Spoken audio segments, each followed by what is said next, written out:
Welcome to very foggy Palo Alto, California. It has also become very chilly Palo Alto, California here in Stanford Stadium for the NCAA Division I semifinal soccer championships. We've got the University of Connecticut against Eastern Illinois University. Hello again, everyone. I'm Kevin Slayton alongside John Best. And John, we've got Connecticut and Eastern Illinois. I guess everyone considers Eastern the Cinderella team. No one expected them to be here. They upset SIU, Edwardsville, and St. Louis University in the same week. Connecticut, on the other hand, was expected to be here from day one. Yes, a tremendous difference, obviously. Connecticut has a tradition of soccer. Eastern Illinois, first year in the Division I competition now, and here they are in the last four. So, yes, it is a big surprise. But then you look at Eastern Illinois' goals against, it's going to be a very difficult game for Connecticut, I believe. Joe Maroney, of course, the Connecticut coach, is a veteran. He knows how these things go. Yes, he's been here before. A lot of senior players who have also had experience up at this level. And I think they're bound to be a little bit more composed. They're probably the favorites coming into the game. But as we've seen so often in these tournaments, who knows what's going to happen. All right, we'll be back in Palo Alto here at Stanford Stadium with more pregame activities right after this.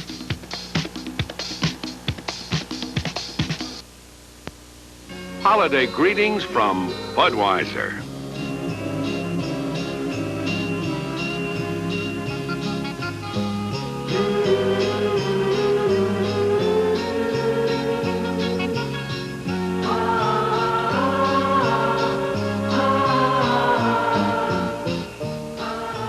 The people who bring you Budweiser wish you and yours a happy and safe holiday season. Look out, world. Here comes Ford Escort. Hello, world. Or think I like what you are. I know you're gonna travel me a long way. Here come 3 high-mileage world cars from Ford. Escort 2-door hatchback, 4-door wagon, and introducing new Escort 4-door hatchback. Look out, world. Ford Escort, outselling every import car line in America. Here comes new. Here comes now. Here comes Ford. We are back live in Palo Alto, California, Stanford Stadium on the campus of Stanford University. Connecticut and Eastern Illinois, the Division I semifinal match. John, when you talk about Eastern Illinois, you think of this dream season that nearly ended against SIU with 15 seconds to go in their playoff game. They were down 1-0. They tied it and went on to win in the first minute of overtime. Just a fairy tale. Yes, it really was. Now, coming into today, of course, against Connecticut, they're really expecting Connecticut to try and intimidate them a little bit. They expect Connecticut to pressurize them, try to expose them early on. And really their coach is saying, well, let's just be calm. We've done very well defensively. We can compete with anybody. Let's just be calm here. We'll play our game, and maybe we're going to surprise them a little bit. For Joe Maroney's Connecticut Huskies, a very difficult regular season schedule, and then a very easy, some would say, road to this Final Four. They really didn't have a struggle. No, but at the same time, Kevin, I think you have to give them a lot of credit. They're a very fine, balanced side. A lot of skill in that team. Comrie, of course, up front, a very good goal scorer. Carlos, a very difficult player to mark out of the game because of his skills. So Connecticut have a lot to throw at Eastern Illinois, and it's going to be quite a test for them, I think. Well, the scene is set. Connecticut against Eastern Illinois live here on ESPN from Palo Alto, California. And we'll be back with more right after this.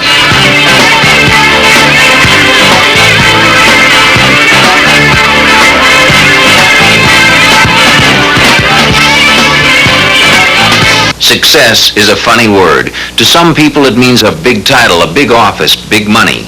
They read the Wall Street Journal because it can help them achieve that success better than any other publication. But there's another way to measure success. Not in money or rank or power, but in the satisfaction of doing your job better than it's ever been done before, better than anyone else can do it. The Wall Street Journal can help you achieve that kind of success too. Every business day it delivers news and information of anything happening in business that can affect you, your company, your career. Exclusive information you can use to do your job better than it's ever been done before. For success, as you measure success. Get all the business news you need when you need it. Get the Wall Street Journal, delivered every business day for less than $1.60 a week. That's just $41 for 26 weeks. Call toll-free 800-228-3300. That's 26 weeks for less than $1.60 a week. Call 800-228-3300 now. Sunday on Sports Center Plus, Sharon Smith, George Grand, and Bob Lee preview the day's NFL action and visit with former Detroit Lions defensive back Lem Barney. Later, the nation's top college soccer team is crowned at the NCAA Division I Championship live from Palo Alto. Then, Tokyo, Japan is the scene of the 1981 Mirage Bowl when the Air Force launches a ground attack against San Diego State. ESPN is for good sports Sunday. We are back live in Palo Alto, California at Stanford Stadium. The semifinal match between Connecticut and Eastern Illinois just underway. Eastern Illinois in the blue jerseys trimmed in white. Connecticut in the white jerseys with blue numerals. I'm Kevin Slayton alongside John Best. The winner will advance into the national championship game tomorrow, which will be played right here. And the opponent then will be Alabama A&M. The Bulldogs, by virtue of their 3-2 win earlier this afternoon, have advanced into the national championship game. Philadelphia Textile will play for third place. For Eastern Illinois, Gordy Weidel puts it in play. Weidel, one of the co-captains for Eastern. The Panthers coming in at 18-1-2. Weidel trying to make a move, but he couldn't get past his defender, and so it belongs still to Eastern Illinois. Weidel to put it in play. He gets it inside for Graham Whitehead. It was Whitehead that scored that big goal against SIU with 15 seconds left to tie it, and then send the game into overtime, or Eastern Illinois' season would be over. Connecticut missed playing it down the near sideline. Elvis Comrie, number 11. He's the big gun for the Huskies. They're ranked second in the country, coming in at 17-3-2. Comrie has 14 goals and 16 assists, so look for him.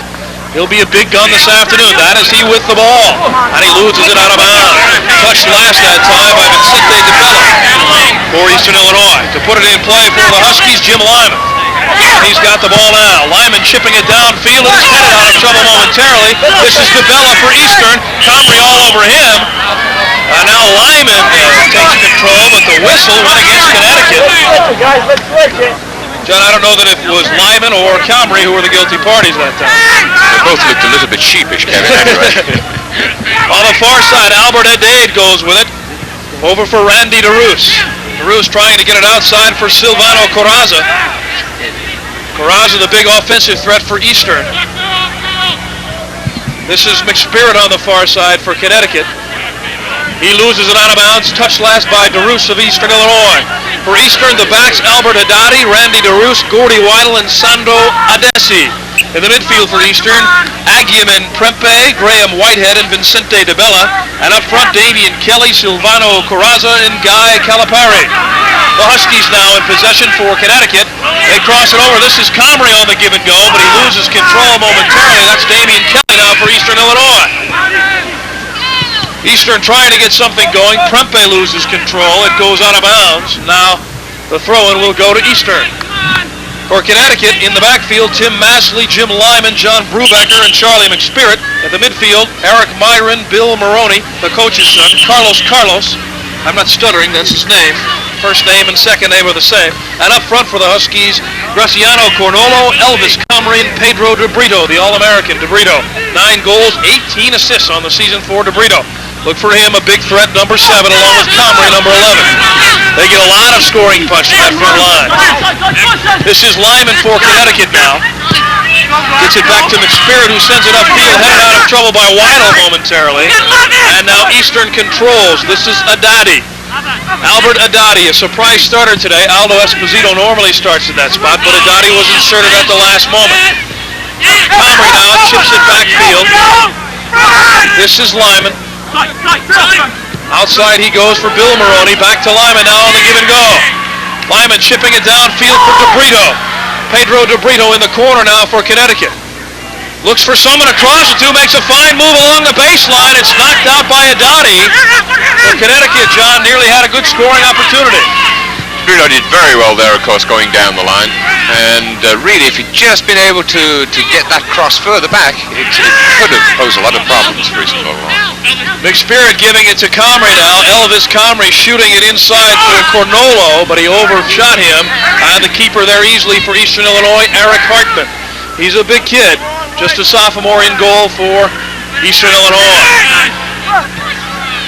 Cornolo nearly had another break that time. Now the head pass goes too far for Comrie, and Eric Hartman is there to smother it once more. You see right at the very beginning of this game, Kevin, that Comrie is a very elegant player. He's well balanced, he's composed, got good range of vision as to where his teammates are, and always seems to have plenty of time to pass the ball, spray it around. He's got off to a very good start. Graham Whitehead and Jim Weidel, a 4-year starter for the Panthers. His long boot down the near sideline finds its mark down there. Fernando Beer moving in. He loses control, tries to regain it, but Lyman is there and taps it back to Jim Renner. Pulls against Mark. Against very stiff competition. This is Adati now for Eastern Illinois. He decides to keep it himself instead of giving it to Hartman. And now hands it right back to Connecticut. This is DeBrito. He's a dangerous one when he gets it. A bomb, and he's got it! DeBrito didn't waste any time putting Connecticut on the board. He banged one from about 20 yards out and found the upper left-hand corner of the net. And Connecticut goes up 1-0.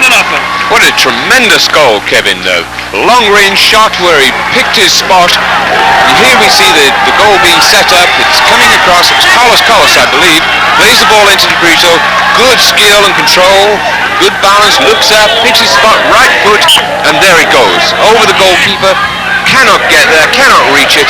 Up into the top corner. What a great start to the game. The big mistake made by Adati in his own backfield. He handed it right to the Huskies' Carlos, and that was the pivotal play in that goal. Connecticut now in possession, and they have a 1-goal lead as McSpirit sends it out on the wide side now. This is Cornolo. Cornolo sending it back. This is Elvis Comrie. He was nearly offside, but he couldn't get to the ball anyway. And back comes Gordy Weidel now for Eastern Illinois. They find themselves trailing in the first 10 minutes of the game, 1-0. Comrie nearly had himself a steal there. I'm sure the Eastern Coast, the coach, Shellis Hindman, Kevin, is somewhat concerned about that. They've got an amazing defensive record. They've only given up 4 goals all season, 3 of which, he was telling me, came from set plays. So that's only the 2nd goal scored against them this year in the general flow of play. And the man who scored it has the ball again. DeBrito crossing now for Cornolo, but Hartman is there to smother it. And you really can't defend against the kind of shot that DeBrito scored on. It was just a bomb. For DeBrito, his 10th goal of the season. We mentioned earlier, he has 18 assists. Graham Whitehead now on the far side for Eastern. He loses it out of bounds. When you talk about a team giving up just 4 goals in the season, that's hard to really comprehend. 21 games, they won 17 games by shutouts. Amazing record, 18-1-2. And they beat 2 perennial powers in the playoffs, SIU, Edwardsville, and St. Louis U, just to get here. Hindman in his 4th year at Eastern. This is Albert Adati. And he sends it across for Sando Adesi. Adesi outside to Weidel. Weidel wants the near line and he gets it. Prempe now tries to move inside. Aguiman Prempe for Eastern, sending it across nicely to DeBella, but he couldn't control it. And now Weidel has to come back and get it. Nearly made a key mistake there, and you know who the man was. DeBrito was snaking in to get another loose ball. This is Comrie now for Connecticut. He misses it. Weidel gets control only momentarily, and the ball went off Eastern, and it will belong to Connecticut. Calipari could not control it. Joe Maroney pacing in front of the Connecticut bench, a contrast in coaches. Shellis Hindman seated on the Illinois bench. A long throw from Renahan is taken down by Randy DeRoos at midfield for Eastern Illinois now. They chip it inside, but it's broken up at the defense nicely. Here's DeBrito with it again. DeBrito chipping it downfield. Adati is there for Eastern defensively. And he knocks it back upfield for Damian Kelly, who gives a run for it, but it's too far, and it belongs to Connecticut. John Brubacher over there defensively. He will throw it in for the Huskies. They lead it 1-0 in the early going. Carlos knocking it downfield. Adati is back there. The last time he had this situation, he kept the ball and made a bad pass, resulted in a goal. This time, John, he's learned his lesson. Back to Eric Hartman. Play it safe. 10 minutes have gone by. Connecticut on the board first. 1-0. They lead it. The winner will battle for the national championship. Kevin Slayton along with John Best, happy to be here in Palo Alto on a very chilly, overcast, and foggy day that, John, should remind you of the hometown in England. Well, yes, it does. It's much cooler than I think we expected on a trip to California this question about that. Eastern has to get something going offensively as Adesi sends it back to Hartman. Outside he goes with it to Randy DeRoos. DeRoos just a sophomore, but a key defensive player, and two players misplayed for Connecticut. McSpirit comes up with it in midfield to Comrie. Comrie back for McSpirit now, dogging him on the play. DeBella, and he finally knocks it off his foot. Maroney now chipping it high for Comrie. A little pushing and shoving going on, and Comrie is the guilty one.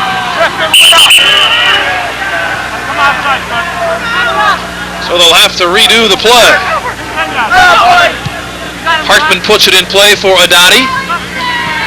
Outside he goes to DeRoos. Very fast pace in the opening moments as Corazza goes down the far sideline for Eastern. Dog defensively, and he loses the battle. Johnny is surprised by the early pace of this game. Yes, I am. I'm also going to be very interested to see... just a moment here. The referee... Now, this could be a very, very crucial call, Kevin. The referee has decided that the goalkeeper took too many steps. He has only allowed 4 steps in possession of the ball, and then he must distribute it.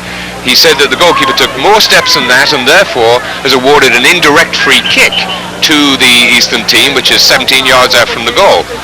A very dangerous place for a free kick to take place. Well, let's see who's going to take it. Weidel is there. Prempe is there. Kelly is there. It looks like they're going to use some sort of set play. It's Weidel that lets it go, blocked by Comrie. And Renahan is there to smother it. So a wasted opportunity, John. Yes, Connecticut got all of their players back very, very well, and of course smothered the shot.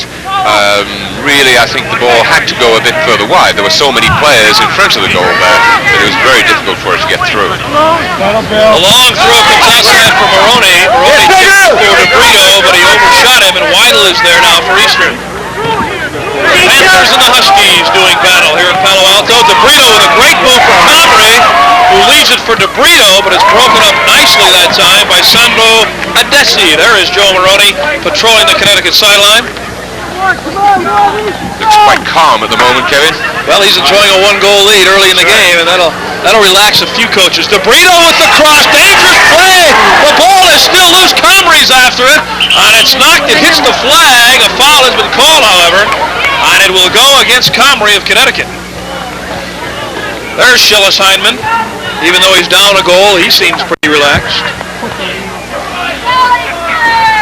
He was describing his feeling during the last minute of that SIU game when he's down 1-0, 15 seconds left, and he thought, well, we've outplayed them, but our goal this year was really just to get a bid. So if we lose tonight, it's not that bad. And then all of a sudden, bingo, they tie it. Next thing he knows, they win it in the first minute of overtime. It's an amazing achievement that out of approximately 200 NCAA institutions come down to the Final Four, and Eastern have made it all this way in their first year in Division I. First year in Division I. They were NAIA champions back in 1969, and they received 8 Division II bids in 9 years. And they're 1-for-1 in Division I as Corazza moves inside now. The ball goes too high and wide. But Silvano Corazza made a nice move. He was able to get around Eric Byron and moved in on goal. We'll take another look at it. Yes, you both. That's one too many, right? Connecticut is about to lose possession of the ball out in the sideline there. I believe it's Prempe that gets it. He's going you can see Kelly, number 9, dropping off. And in actual fact, the ball was slipped back to Kelly. Good effort. Very good effort. Back on the attack, Graham Whitehead for Eastern Illinois now. He tries the cross, headed out, nicely blocked at the defense, and that was John Brubacher for Connecticut. This is Adati now for Eastern. He wants Damian Kelly, but he can't get him. And back there is Jim Lyman. He nearly paid for that play. Didn't have enough pace on it. Back to the keeper, and Guy Calipari was in there. Broken up nicely by DeRoos, but he's going to be called for getting his foot too high in the air. Dangerous play. And Connecticut now will have possession. 31 minutes left, first half. Connecticut leads Eastern Illinois 1-0. A goal by Pedro DeBrito. We are live from Palo Alto here at Stanford Stadium. Kevin Slayton along with John Best.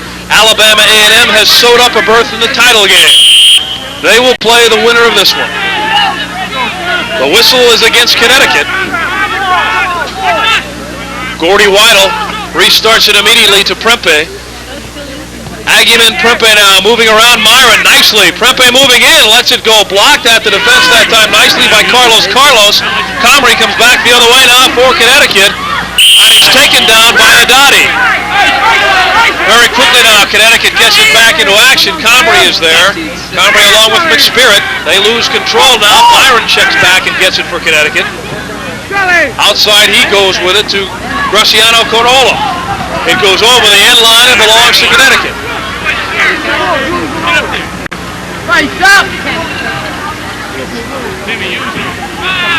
This is Elvis Comrie. Nifty footwork from Comrie. DeRoos now checking him defensively. Comrie still has it, crosses it in the middle. Oh, and he fanned on it. Cornola could have had a goal. And knocks it wide. Well, John, do you think Cornola will see that one in his sleep? Difficult opportunity for him, Kevin, in as much as the angle from which he had to shoot at. You see, he's having to cut that ball across his body. Very difficult chance, but of course he retained his composure well and set the next man up, which was good thinking on his part. Comrie now steals it in midfield, finds DeBrito. Nice move around Weidel. Here comes DeBrito. He's already got one goal. He crosses, but Adati is there to break it up. And outside he comes with it. Calipari now for Eastern Illinois. And he nearly lost the ball. He did lose the ball. I thought the linesman signaled that he lost it. The referee did not see him at first. Referee in the game, Toros Kibrichnet. The linesman, Russell Jones and Derek Liakti. There's a good look at Kibrichman, the referee for the day.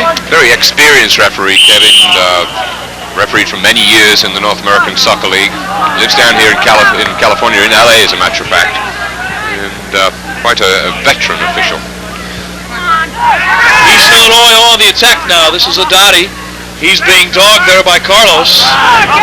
Adati comes away with it though, and back he goes with it to Eric Hartman, the keeper.